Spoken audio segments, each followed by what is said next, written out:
Hello guys, welcome back to the channel. In today's video, I'm going to show you how to make Maltese Con Panna and Heartopia game Maltese event update. Okay, first of all guys, you need to unlock the recipe and you can buy the recipe from the exchange store. You can go to the Puppy Gacha machine first and open up the exchange store. And this is the recipe for Maltese Con Panna.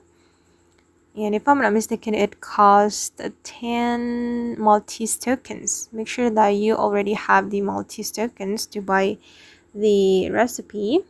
And after you have the recipe, go to your stove and you're going to start cooking. Okay, let me choose the Maltese Con Panna recipe.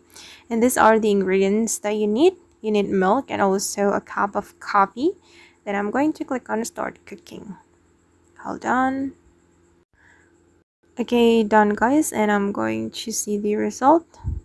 Alright, I've just unlocked the Maltese Con Panna. Okay guys, and that's how we can make Maltese Con Panna in Heartopia game. I hope this video will be useful for you. Thank you so much for watching and bye.